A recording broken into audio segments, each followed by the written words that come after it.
I welcome Vineeta ji to this platform, which is called Thank you. Enterprise Matters. Welcome, ma'am. It is a pleasure to have you here and to be able to listen from you, your perspective. You see, as Sushma ji explained, we are all talking about one thing, which is that Honorable Prime Minister has given us this vision for a 5 trillion economy. Now, most of the MSMEs, we all work in our own small fields and in, very, very close-knit groups. And I would also say at times we build walls around us so that information does not seep in or out either ways. So with that, a lot of us don't understand this concept of a 5 trillion economy. So if you could please, at the outset, shed some light on this. Yeah, absolutely. So this is overarching.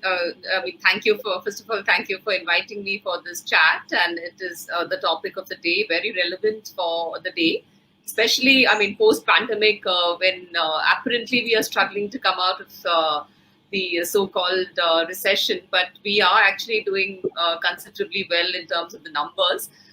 So when we talk of a $5 trillion economy, this was an agenda that was set out in the second regime of this present government, and I think it was a very well calculated and realistic target that was set by the government, and without which, without an overarching goal, we really can't progress towards a certain standard of economy or a certain level of the economy. So that was why there was this $5 trillion economy benchmark set.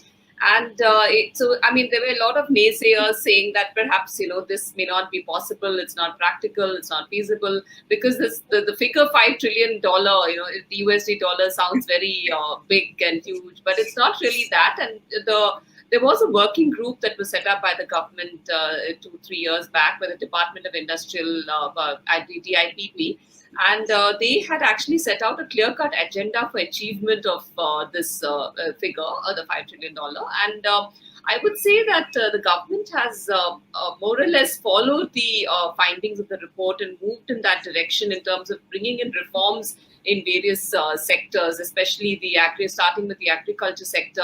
Then we've seen the labor sector doing a lot of reforms, very aggressive reforms, which is the unification of the codes, etc.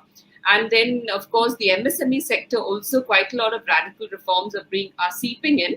Of course, there's a lot of old archaic backlog to be cleared, and so therefore it's taking some time to get traction in the MSME sector. But of course, the labor and the agriculture, I think we've done considerably well in enabling or in enacting these reforms.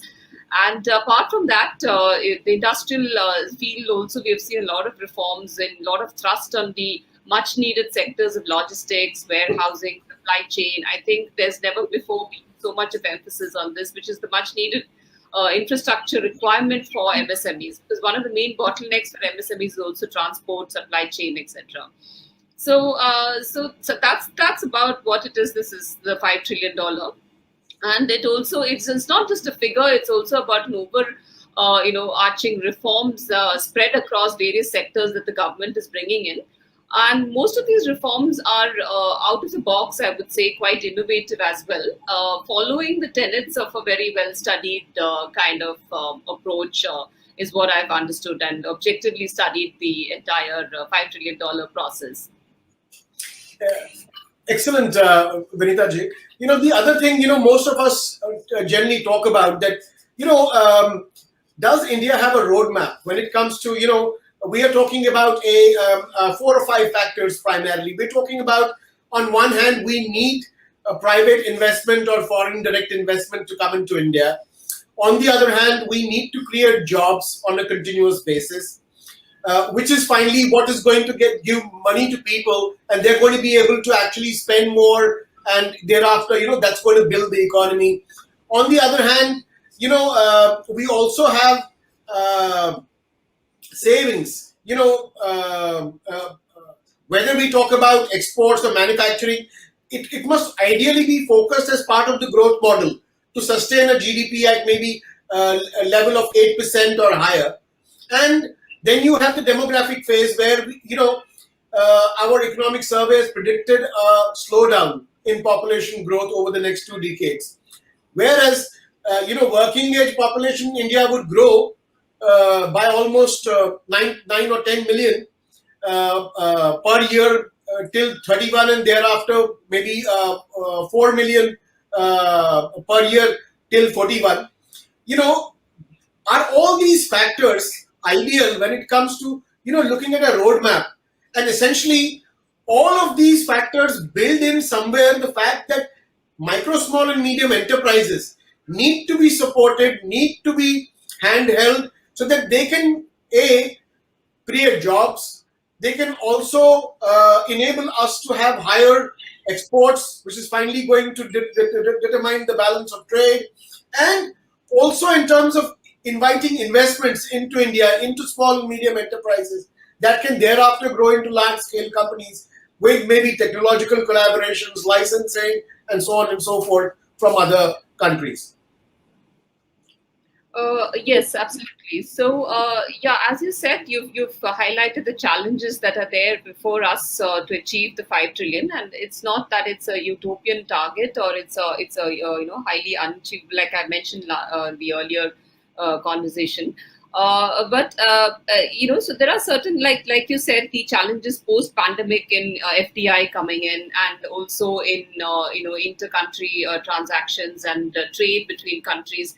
Those are global challenges that have that every country is facing, and especially in India, we are challenged in so many aspects. We have, like we said, our development has been kind of clogged over the last so many years, and there is so much of backlog to clear. And then we are a huge country, as we all know, and we live in many centuries at the same time, different levels of poverty, and Gini coefficient being 0.35, and so many indices we are still to go up. So that's very well acknowledged. So there's a whole lot of things to be done.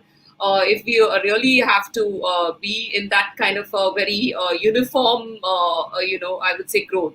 I mean, while on one hand we are the second fastest growing economy as projected by the World Bank's growth economic prospectus report, we are pegged to grow at 8.3% the coming year, and next only to China. But at the same time, we also have abject levels of poverty, so which is very well understood, I think, and therefore we have a combination of measures, I think, that's been provided by the government, with all due respect, and we have to give credit where it is due. So we have the government bringing in a slew of social welfare reforms, a slew of poverty elevation reforms.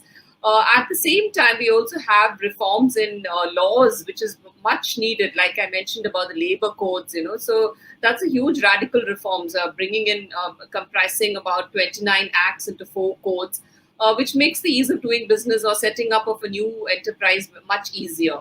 So I think there are reforms being enacted in various sectors across the spectrum, from social welfare schemes to enterprise development schemes. And I think somewhere where we need to really go forward is maybe in our center-state coordination. That is something that we really need to work on, like we were discussing earlier offline, that states are an integral part of this cooperative federal structure, which we very well recognize. So many of these states are champions in the MSME sector. Like you mentioned the name of Tamil Nadu and maybe Gujarat, and all of them are doing. They have very proactive industrial policies, and so for the development of small industries and micro enterprises. So I think so all of these have to be integrated and aggregated into one whole entity, and and it has to be seamless, the flow between the center and the state. So at present, the Ministry of MSME is also working on holistic reforms, right? Seeping in from the center to the states, to coordinate the center-state mechanisms, and to also, so that at the end of the day, the enterprises are benefited from both the center and the state government programs. And I think another area where we really need to work on more is the last mile handholding to the micro enterprises, which is what is the main bottleneck, I would say, because I've seen a 360 degree of the entire policy spectrum, from national level policy making to grassroots level challenges. I have traveled across rural and urban India. I've understood the challenges that MSMEs face at the grassroots level. So I think many of them are really not they don't have access to information to what is happening at the central level or even in their states. While we have policies and programs being designed at the national and the central state level, the poor micro enterprise is hardly aware of these programs and how does he access these funds that the banks are giving. So I think that's something, information asymmetry is something that we need to really work on more. Of course, there are policies, proactive policies for that. Even the World Bank program brings in hand-holding of micro enterprises through business development service providers or the last mile consultants. So I think that leg has to be really strengthened because, like, for example, whenever I go to the field, they say that, you announce big ticket schemes, but we're not able to get any funds from the ministry. So where is the bottleneck? And so I am really, hard pressed to explain to them. So I keep telling that this is what we are working on, but certainly we will get there. So I think what we need to do is where the banks, because we are dependent largely on the banks to disseminate our funds, devolve our funds.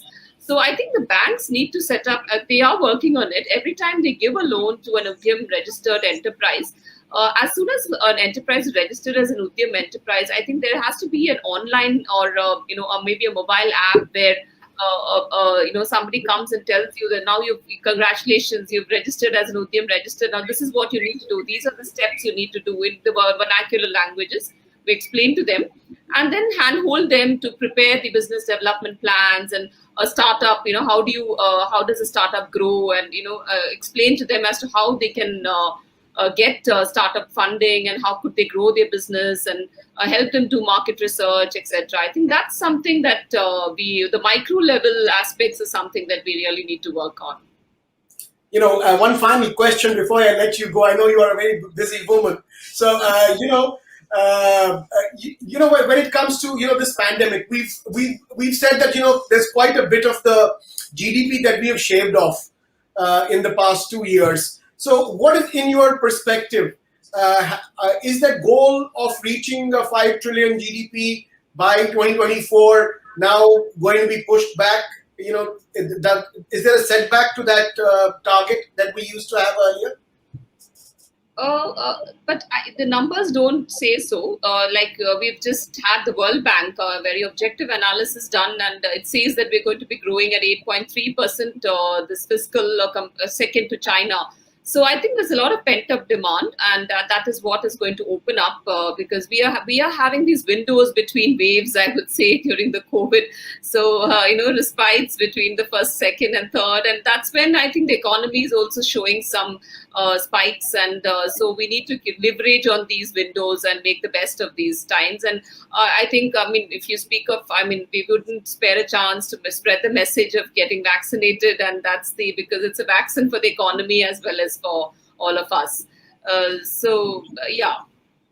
Absolutely, because that's the message that we are giving to each micro and small enterprise, that they need to, in order to reopen their factories, their retail shops, their entire supply chain, we need to get everybody vaccinated as quickly as possible, because that is the only way to get rid of the entire aftershocks associated with the pandemic. Speaking about the vaccines, important point is also the health sector. We wouldn't say that the pandemic has generated a lot of employment options or a lot of enterprise development, but that is the fact that there's so much of investment by the government in health. And so all these vaccine production and even the masks and gears and all is going to actually trigger a lot of economic development as well. I completely agree with you. Thank you very much, Vineeta ji, for joining us today. We're going to have a at-length discussion one of these days again, hopefully on your program that you are leading at the ministry. And we will sort of have a discussion on that in the future. Thank you very much for joining us in. And back to you, Sushma ji. Thank you, Vinod. Thank you. Pleasure, ma'am.